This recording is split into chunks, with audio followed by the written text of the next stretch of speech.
प्रतापगढ़ के बहुचर्चित serial gangrape मामले में अदालत में अभियोजन पक्ष की ओर से पैरवी पूरी हुई। अब मुस्लिम पक्ष के बयान दर्ज होंगे, उसके बाद जल्द ही इस मामले में फैसला आने की उम्मीद है।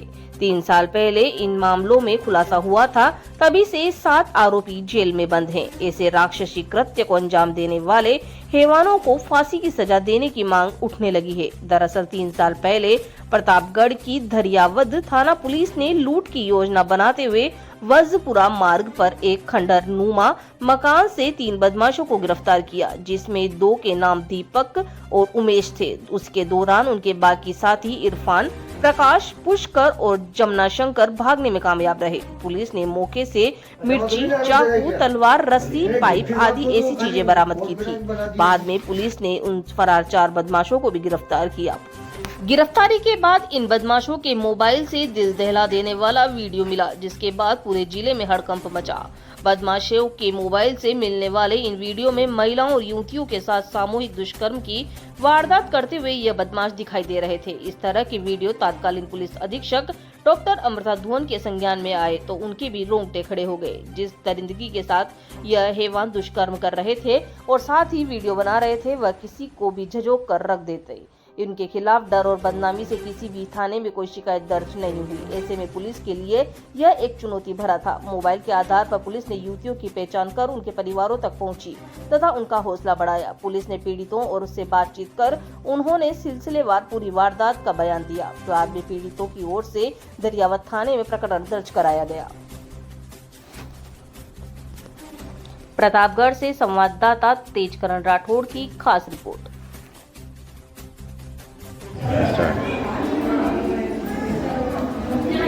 मैं सदलाल जोशी एडवोकेट। 3 साल पूर्व जो दरियावद में एक महिला के साथ घिनौना कृत्य किया गया, उसके लिए बहुत आक्रोशित हूँ और मेरी माननीय प्रशासन, पुलिस और न्यायपालिका से ये निवेदन है और अपील है कि उनको सख्ती से सख्त सजा दी जाए, यानी उन्हें फांसी पर लटकाया जाए ताकि महिलाएं सुरक्षित रहें। हमारे देश में महिलाएं बहुत सुरक्षित हो रही है, आए दिन उनके साथ कोई वारदात होती रहती है। बच्चियां घर से बाहर नहीं निकल सकती, वो कुछ भी हो उनको ब्लैकमेल किया जाता है। इस तरह मेरी समाज की सभी महिलाओं के तरफ से ये मैं विनती करके ये कहती हूँ कि महिलाएं आगे आए, अपने अधिकारों की रक्षा करें और उनको उसके लिए जागरूक होकर साथ देना पड़ेगा ताकि उन घिनौने कृत्य करने वाले आरोपी छूट नहीं सके और उन्हें फांसी की सजा हो। तभी महिलाएं सुरक्षित रहेगी, समाज में ये मैसेज जाएगा। और मेरी पुनः ये है, आग्रह है, निवेदन है और ये सभी महिलाओं की ओर से आक्रोशित होकर मैं ये कह रही हूँ कि उन्हें फांसी की सजा दी जाए, सख्त से सख्त और जल्दी तुरंत उस फैसले का निपटारा 8 मार्च महिला दिवस के पूर्व किया जाए। धन्यवाद। जय हिंद।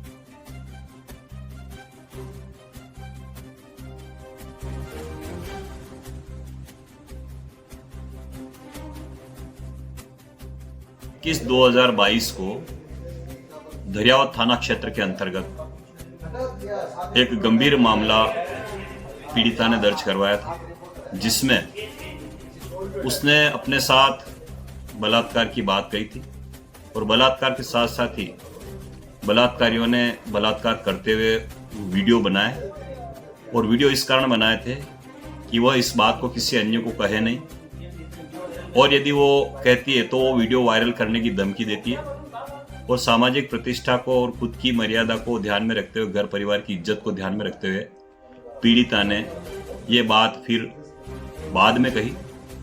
इस दौरान क्या होता है कि धरियावद थाना क्षेत्र में ही एक अन्य प्रकरण में मोबाइल बरामद होते हैं और उन मोबाइल में इस प्रकार के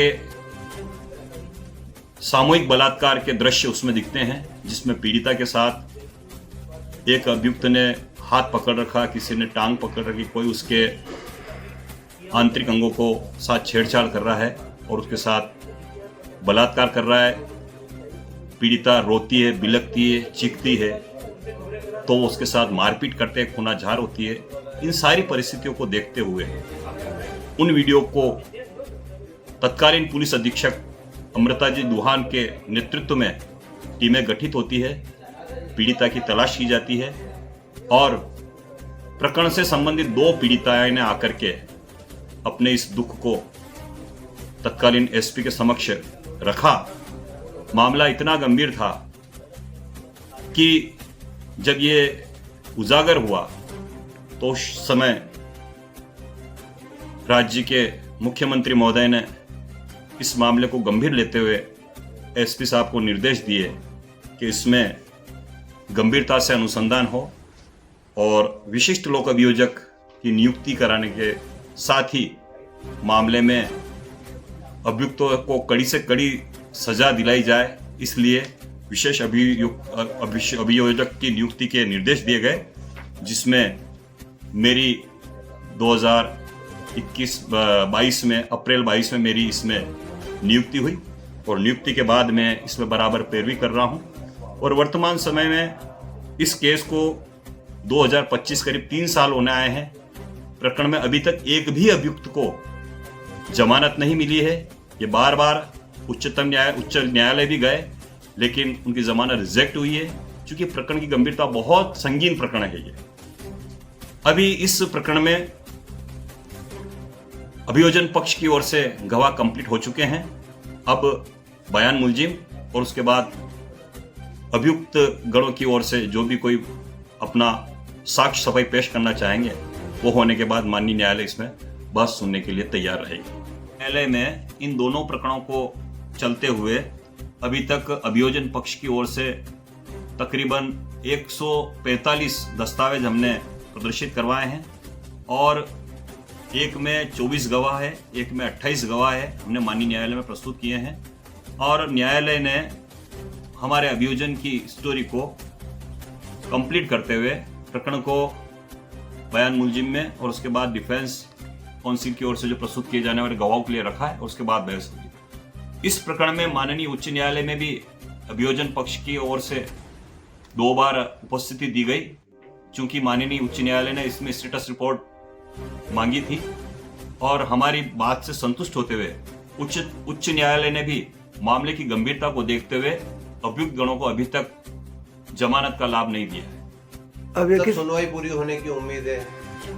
ये करीब 1 माह के अंदर मानते हैं कि माननीय न्यायालय इस प्रकरण में फैसला सुना देगी। ऐसे जो दुष्कर्मी हैं या इस टाइप की मनोवृत्ति के जो अपराधी किस्म के लोग हैं, इनको आप आगे अदालत में किस तरह की मांग करेंगे कि किस तरह की इनकी सजा होनी चाहिए? माननीय न्यायालय में हम इस प्रकरण की गंभीरता को देखते हुए कठोर से कठोरतम सजा दिलाने का मैं अनुरोध करूंगा, क्योंकि अभियोजन पक्ष जो कहानी लेकर आया है वो पाशविकता की हदों को भी पार करने वाली है। इस तरह की घटना न पहले कभी हुई है, न भविष्य में अब होने की हम कोई कल्पना कर सकते हैं। मैं धन्यवाद देना चाहूंगा तत्कालीन पुलिस अधीक्षक महोदय को, जिन्होंने इसको बहुत ही संवेदनशील तरीके से लेते हुए बहुत बेहतरीन अनुसंधान अभियोजन के पास आया है। हमें इसमें सफलता की पूरी उम्मीद है। सामूहिक बलात्कार के इन दोनों प्रकरणों में अभियुक्त गणों को पूर्व में लूट की योजना बनाते हुए पुलिस द्वारा खंडर से गिरफ्तार किया गया था और उसी गिरफ्तारी के दौरान ये मोबाइल जब्त हुए थे और इस प्रकरण में उनको फॉर्मल गिरफ्तार करके उस जब्ती को और उसमें देखने से ये सारी घटनाक्रम सामने आया है और इन अभियुक्तों के विरुद्ध पूर्व में 4, 5, 3 इस प्रकार अलग अलग मामले गंभीर धाराओं में है। सारे अभियुक्तों के विरुद्ध पुराने प्रकरण भी हैं और ये अभियुक्त अपने मौज शौक के लिए छोटा मोटा काम करते थे, मौज शौक के लिए इस प्रकार की घटना को अंजाम देते थे। ये अभियुक्तों की पढ़ाई कहाँ तक हुई और क्या काम करते थे? इसमें से कहीं कोई सब्जी बेचता था, कोई पेंटिंग का काम करता था। ये करीब 10वीं 11वीं करीब पढ़ाई किए हुए लड़के हैं जिन्होंने ये इस घटना को संयुक्त रूप से योजना बना करके अंजाम दिया। परिवार वालों को इनके आपराधिक रिकॉर्ड के विषय में जानकारी थी? परिवार वालों को चूंकि पूर्व में कई मामलों में ये फेस कर रहे थे न्यायिक कार्रवाई, इसलिए परिवार वालों को पूरी जानकारी थी कि आपराधिक प्रकरणों में लिप्त है।